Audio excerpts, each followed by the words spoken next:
In 2022, as the Russian army started exterminating not only Ukrainian people, but also stealing and burning Ukrainian grain, I think both Ukrainians internally and also our partners abroad have realized what can happen when a country that has a malign motive, how it can easily blackmail millions of people around the world with hunger in 21st century. To mention one of the interesting stories, that we always thought that Ukraine is the breadbasket of Europe.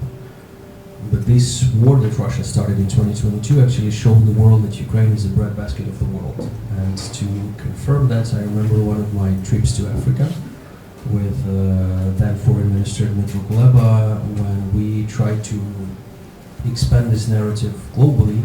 And one of the foreign ministers told us that, you know, guys, we never knew that we so much heavily dependent on our food security from Ukraine. This is also to acknowledge that we lost this narrative in the information war, that they actually, I'm not saying that all of the Africa, on all the continent depended on Ukrainian food security and grain supply, but there are countries that are extremely dependent specifically on Ukrainian grain. And we didn't know ourselves that they do not know about this. For us it was like a daily business. Grain was going out of Ukraine, shipped somewhere, and that was okay until the Russians attacked us, blocked the Black Sea, and then people around the world started to notice that there is an interruption of the chain of supply and something's happening, and then they started paying attention to what's going on the other part of the world. That said, Russians are not doing this only to Ukraine.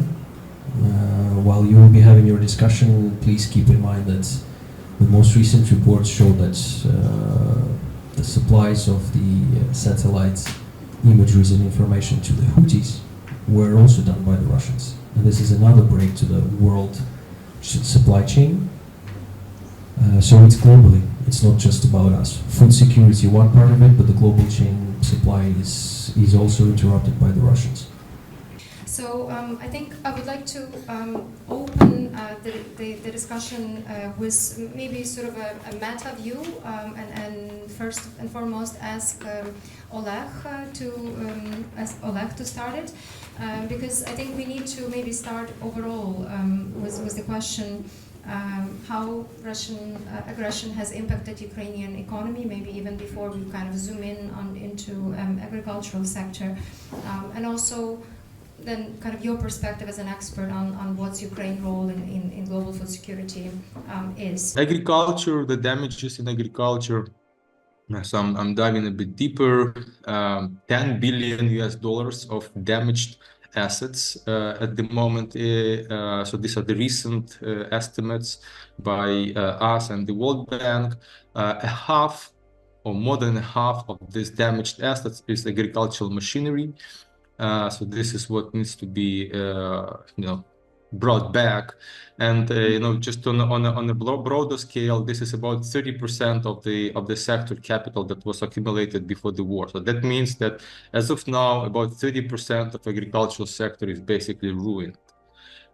In terms of losses, so these are the foregone revenues or income that farmers or agricultural sector didn't earn because of the war. They are about $70 billion. So you see various distribution. So the reasons why these foregone revenues actually accumulated. One of the key reasons, of course, the blocked exports from Ukraine that depressed domestic prices, and when the farmers in the EU or in the US they earned record incomes, Ukrainian farmers suffered losses, and that's how the revenues, foregone revenues, actually accumulated. So, and that's of course brings a lot of problems to the agricultural sectors in terms of resilience, livelihoods, and development. And as to take away a couple of issues, I'd like to, just to focus in the end of my presentation that, of course, number one is just to ensure national security. So this is the elephant in the room. Without this, it would be difficult to talk about, further development and recovery, etc. War is not over, so we all have to live it with this at the moment. What is also very much important is private investments. I think that we all and the government has to do just to ensure that private investments flow into the sector, because despite all the promised tons of money from donors, from other international players, I mean, we understand that it's going to be not enough to recover and to reconstruct. Private investment, that's always sort of a number one vehicle or instrument to develop, and when it comes to the reforms or other things, I mean, that all has to ensure, or public money has to leverage a lot of private investments, and reforms should be focused on the measures that really facilitate private investments, business environment, good business environment, so that it attracts lots of private investments. And also EU integration, this is also an elephant in the room. It's not happening over the night, of course, but still it's a long process that we believe will be beneficial for both sides, not just for Ukraine but also for EU. So a little bit of general information. Approximately 23-25% of Ukrainian territories right now is potentially contaminated by mines, and those are mines of Ukraine. As of 2022, about 30% of Ukrainian territory was mined, but in almost 3 years after the invasion beginning, approximately 35,000 square kilometers land was demined and returned to people for the safe use. If we concentrate on agricultural land specifically, for the most recent estimation, approximately 500,000 hectares were still contaminated by mines. Out of them, 257,000 were already examined, and 231 was demined and returned for operation. Here you can see the logos of the key players. In general, long story short, demining in Ukraine is heavily financed by international donors, international organizations, foreign governments. And for the most recent news, right now there are talks about creating some kind of demining market in Ukraine through procurement platform Prozoro, just to make sure that it's transparent and accountable. Sweden and Lithuania are planning to allocate about 22 million euro to Ukraine for demining equipment. In the first, on the cover of this work, you can see a bird painted by Ukrainian artist Polina Raika. She was born and lived in and worked in the city of Oleshka, and this is Kherson region. Polina Raika turned her home into a vivid example of Ukrainian naive art. Unfortunately, the destruction of Kakhovka Dam damaged and ruined many of her works. I want all of us to remember that when we look at all these figures, that behind them there are not only dollars and metric tons, but also human lives. Then when we talk about losses, I think that the most the figures that you can use, it's like 18% from total population, 18% from total agricultural. It depends of different time, but just like 18%. And 80% for Ukraine, it means that due to our estimation, it's like more than 3 million metric ton of wheat, more than 2 million metric ton of sunflower seeds located just right now on occupied territory. So this five region, Lugansk, Donetsk, Zaporizhia, Kherson, and Crimea, they technically could produce a quantity of grain like an average European country. So, and this grain used by Russia to supply to Syria, to other destination region. So this is when we talk about losses, we understand that it's not just like destroying, but just like right now, Russia Federation use our resource, our land to perform to their target. I will speak about two things which are probably a little bit different from all the situation we do face every day in Ukraine and in Ukrainian agriculture. I do speak a little bit more about the positive sides and what is actually has been changed and gonna to be changed in so weeks. Beside all the troubles we have in Ukraine, I do speak about my company, which is located in the north of Ukraine, and we were occupied during the first week of the war. And we have had also troubles with people, died people, 30% of the land were mined, etc., etc. So we have had actually 2 years of different problems with lack of logistic, no export. But right now we're looking forward. We have started to invest. We have changed actually our technology. We have come back to the technology we used before. So we have invested over the last 2 years about $40 million into the logistic. We are improving our logistic and trying to be even more efficient than we before. We are coming to the decision that we actually wanted to be a part of the European Union. So we are adopting the European Green Team knowledge and technology to the company over the next 10 years. For that purpose, we've got actually $50 million from EBRD, and we are going to invest also in a different projects in the processing industry also here in Ukraine. So that means we know that there are a lot of problems. We know there are a lot of things which are happening and they are really bad. But in the same time, we should give people a feeling of that we are not giving up. And that's a very important message what I wanted to share with you. So we as a business, as an agribusiness of Ukraine, we are not giving up. We are investing. We do believe strongly in the future of Ukraine. We do believe that we are going to be a part of the European Union. So we have started already our transformation of being agriculture company, which actually suits the old requirements of the European Union. And at the same time, we do use our money not to do something abroad, but to invest in our country. And that's right now actually a few words about investments. And that was actually mentioned already by the presentation of Oleg. There are a lot of different types of initiatives. There are a lot of different types of recovery conferences and investment conferences, etc., etc. So honestly said, I do not like to participate there anymore, to be a part of that stupid shit, because it makes no sense. They are only discussions, but in the third year of the war, unfortunately, there are no instruments for recovery of the Ukrainian economy.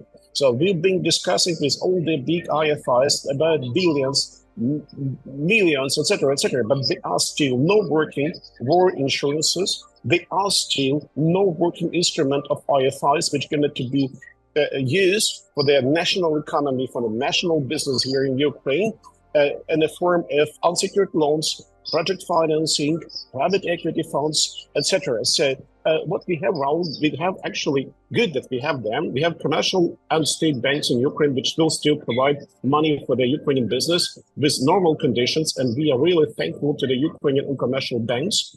And there's one thing more.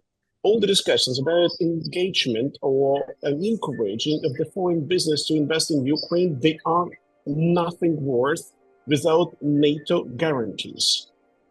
Without NATO guarantees, no one private investment in the world will come to Ukraine and invest money. And I think we should be very sure of that. So my message is Ukrainian business still working. We do invest. We do believe in our country. We do believe in our economy and our agriculture. So, and we hope that somewhere, also our partners will still believe in Ukraine and will be starting to think out of the box. Because to say that we are on every conference in the world that we do support Ukraine and etc., it means nothing, because to support national economy of Ukraine means also to find appropriate instrument to support the private business. And that could be 3 instruments during the war. The one is private equity funds. The second one is unsecured loans or project financing.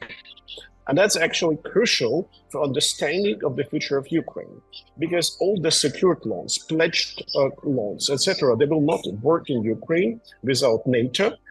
Assets are actually nothing worth right now. So that means we should find probably on the third, fourth year of the war, the instruments which will support really investments, and the investments will be coming, unfortunately, not from foreign countries, but probably from Ukraine. Let me start by asking people to imagine an agricultural scene, a field of wheat, and then maybe ask you to imagine a mined field of wheat. And if there's anybody that can see a difference between the two, you're sharper than I am. And that really is the essence of this. There are some really big figures being floated around about the extent of contamination. It's called weapons contamination. Is a term we used to use or do you use in Ukraine in particular and elsewhere. The issue with those figures is they are potential figures. We don't actually know. And nobody's got the definitive number, and therein lies a lot of the problem.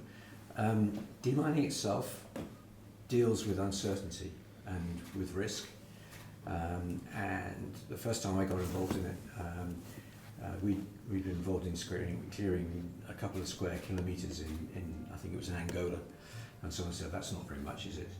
I could run around that in just over half an hour. I mean, you know, Angola's huge, so what difference does it make?"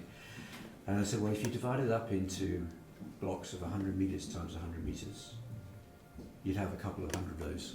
And with a 100 metre square minefields, or even the threat of them, I could close Copenhagen. And no one would move, no one would dare move. And then remove some of them, but not tell anybody that they're removed, and the effect stays. So the thing about a minefield and weapons contamination is not the physical side of getting rid of the contamination, it's the uncertainty, the risk, and the effect on people's lives, livelihoods, freedom of movement, and on the economic aspects that we're talking around today. So that's some of the characteristics around it. The type of contamination that we see in Ukraine isn't mines.